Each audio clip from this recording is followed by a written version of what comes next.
E aí galera, sejam bem-vindos ao canal, a sua enciclopédia virtual de monstros.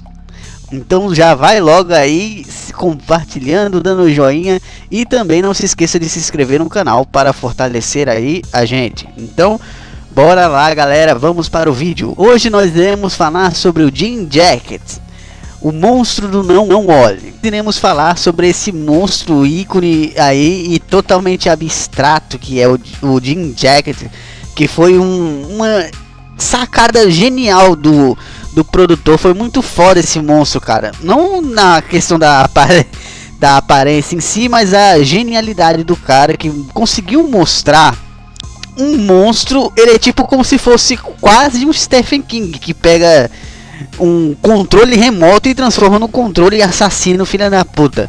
A ideia seria basicamente essa nele, mas também levando elementos que a gente já conhece, como por exemplo o OVNI, sem ser um OVNI. Então isso daí foi uma ideia brilhante. Mas enfim, vamos à história. A história é tipo o seguinte: o cara lá tinha um cara que comprava cavalo do boy, e o boy fazia uns filmes lá junto lá com eles, tal. Aí os cavalos começam a sumir, mas sempre eles sumiam. Aí de repente o boy tenta ver o que tá acontecendo lá e bota um cavalo lá de plástico. Aí depois que ele bota um cavalo de plástico, que ele vê que tem uma criatura comendo as coisas, aí vai tudo desanda lá e a coisa vira tipo um perseguidor e persegue ele porque ele zoou com a cara dela. Basicamente seria essa a ideia. Ou seja, aqui a gente vê que não é na verdade um alien, um alienígena, mas na verdade a gente vê que é um animal que é desconhecido por ser humano. É um grande astro da TV? Esse mesmo. Eu não o conheço, senhor.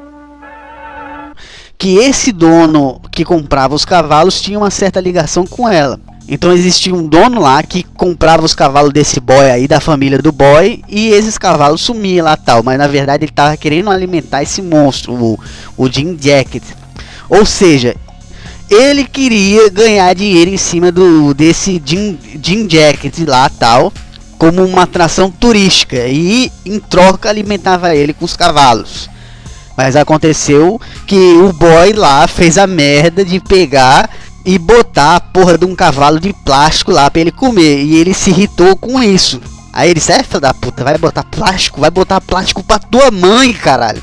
É basicamente isso que ele pensa.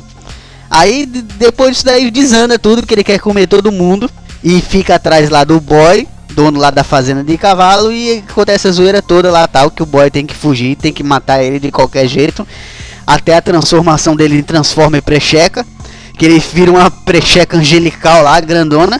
E é isso daí que acontece. Então ele tem duas formas, que é a forma dele de nave, que é a original dele, que provavelmente seja a forma rápida dele, e tem a forma gulosa, basicamente, que é aquela forma de precheca angelical, que é meio precheca, meio anjo lá, todo glorioso, sabe? Parece até que tem um monte de asa lá tal, é bem lento. Aquela é a parte que ela quer devorar as coisas lá e abre lá como se fosse um balão. Fica um negócio louco da porra, velho, porque vai se transformando como se fosse um balão tal. É um negócio estranho do cacete. E a gente vê que tem que é como se fosse uma simetria. Todo o corpo dele, até a boca, tudo bem simétrico e bem como se ele quisesse trazer o terror da simetria que tem. De você achar que a simetria é tipo aquela coisa, a beleza fatal. É isso que ele mostra depois que o Jean Jacket, depois que ele passa da precheca para se tornar tipo um negócio bem simétrico, tipo bem, não há nem como descrever, mas é algo que você vê como algo belo, sabe? Algo bonito, simétrico, tipo que nem aquelas capelas lá, Sistina, bonita pra caralho. É a beleza, é aquela ilusão que vai te matar, basicamente é isso. E ele tem um comportamento de animal também, se vocês perceberem, que ele vai lá, come como os cavalos lá tal.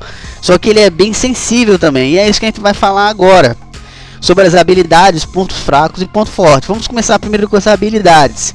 No caso, a primeira habilidade dele é de se transformar. Como vocês viram, ele se transforma em várias coisas lá. Várias coisas não, ele vira precheca lá, depois vira um bicho, um anjo simétrico lá tal. Ele tem camuflagem, ninguém consegue ver ele quando ele não quer ser visto. E a gente tem também a digestão dele, que ele só consegue digerir seres orgânicos. Então ele tem a habilidade de fazer de digerimento lá, da digestão dele de seres orgânicos. Então isso daí é uma habilidade dele. Fora a habilidade de sugar as coisas, ele tem uma habilidade muito forte de sugar as coisas e tal. Como ponto, isso também cabe como pontos fortes. Vamos falar sobre os pontos fracos dele e sobre os pontos fortes. O ponto forte dele é a super velocidade dele. Então ele tem uma super velocidade. Também outro ponto forte, ele pode jogar objetos nas pessoas e inclusive pode matar elas com esses objetos, como aconteceu com o pai do boy que morreu. Então a gente vê que ele pode sugar as pessoas para se alimentar, como também para se defender jogando os objetos lá tal, e as pessoas vão morrer por causa da gravidade desses objetos caindo. Vai ficar super rápido e super forte por causa da questão da gravidade. Essas são as habilidades principais dele, porque geralmente ele só usa isso no seu cotidiano, como a gente pode ver. A forma dele de precheca e a forma dele simétrica só se mostra quando ele tá putaço. Então ele tá putaço e ele quer... É como se ele quisesse devorar a pessoa de forma elegante quando ele faz isso daí. Porque geralmente ele, no modo nave, ele consegue digerir as pessoas normalmente. Mas é como se, quando ele se transformasse nessas coisas, ele pudesse mostrar a sua verdadeira aparência para devorar a pessoa. Ele tipo como se ele quisesse devorar a pessoa da forma mais rápida possível, vamos dizer assim, ou então degustar a pessoa. Então a gente pode ver que ele tinha ódio pelo pessoal lá mesmo. Outra coisa também é a inteligência. Isso daí mostra que o C também tinha inteligência, que é um ponto forte dele, era a inteligência, quando ele joga uma chuva de sangue na casa do boy lá tal. Então significa que ele não era burro, ele era inteligente, tinha uma certa inteligência. Sem falar também no sugador dele, que é extremamente forte. A habilidade dele de sugar as coisas também, que é outro ponto forte dele. Aí em contrapartida a gente tem um ponto fraco dele, que é como ele é um animal, ele sente fome. Porque essa é a natureza dele, é como se ele fosse um animal que o cara conseguiu capturar, ou então fazer algum tipo de pacto com ele e tal. Que ele, no caso, ele é um animal que pode ser amigável. É tipo que nem aquele começo lá do macaco do filme. Ele é tipo um amigável tal, e começa a se acostumar a receber cavalos lá do cara, como todo animal selvagem. Então a ideia seria que ele é um animal selvagem, não um alienígena. Aí se alimenta das criaturas vivas tal, mas a questão de objetos inanimados, incluindo os metais, ele não consegue digerir de forma eficiente. Isso pode inclusive matar ele, essa questão dos metais. Então ele não consegue digerir e joga fora esses metais lá tal. Mas o cavalo, por ser bastante massa, o meu pangaré é uma boa comida, me enche a barriga. Eu fico com febre, se como uma lebre, cavalo é minha comida. Ele não consegue engolir o cavalo lá de plástico. Aí acontece que fode tudo. Ele fica muito furioso porque eu acho que provavelmente quase matou ele, aquele cavalo. Então esse é o ponto fraco dele. O ponto fraco dele são objetos de grande massa que ele não consegue digerir. Esse é o maior ponto fraco dele. Eu me lembro que é uma estátua de cavalo, mas eu não me lembro se era de plástico ou se era de ferro, eu não sei. Só sei que aquilo fudeu com ele.